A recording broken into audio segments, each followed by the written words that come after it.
नमस्कार दोस्तों। ईश्वर से चाहना और या ईश्वर को चाहना दोनों में बड़ा अंतर होता है।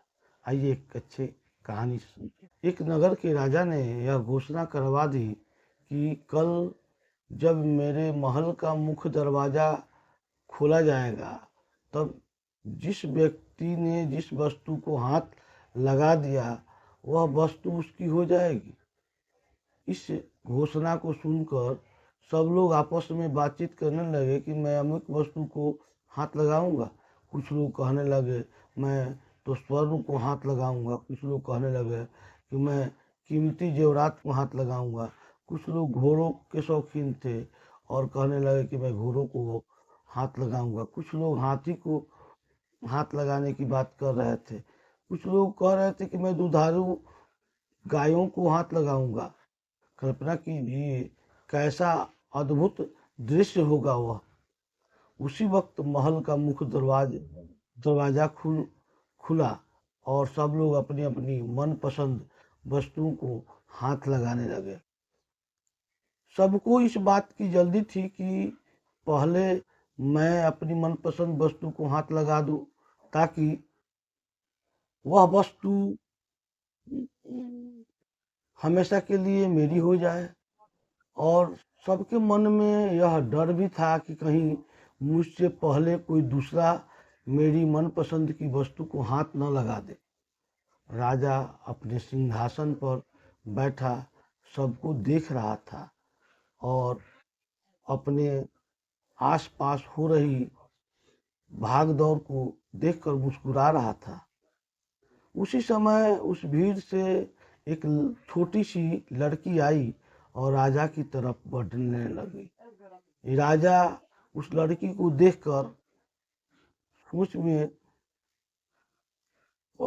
पड़ गया कि और फिर विचार करने लगा कि यह लड़की बहुत छोटी है, शायद यह मुझसे कुछ पूछने आ रही है।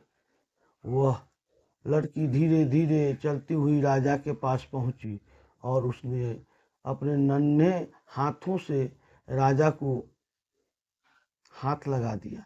राजा को हाथ लगाते ही राजा उस लड़की के हो गए और राजा की प्रत्येक वस्तु भी उस लड़की की हो गई। जिस प्रकार उन लोगों को राजा ने मौका दिया था और उन लोगों ने गलती की, ठीक उसी प्रकार ईश्वर भी हमें हर रोज मौका देता है और हम हर रोज गलती करते हैं। हम ईश्वर को पाने की बजाय ईश्वर की बनाई हुई संसारी वस्तुओं की कामना करते हैं और उन्हें प्राप्त करने के लिए प्रयत्न करते हैं, यत्न करते हैं।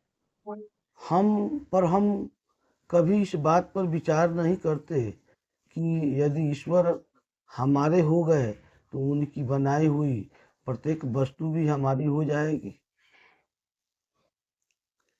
ईश्वर को चाहना और ईश्वर से चाहना दोनों में बहुत अंतर है। दोस्तों, हम तो भगवान से बहुत कुछ चाहते हैं, लेकिन चाहने से नहीं होता, भगवान को मानना भी पड़ता है। भगवान तो हमारे पास बहुत सारे ऑप्शन देते हैं, हम उन ऑप्शनों में से अपने हिसाब से चुनते हैं।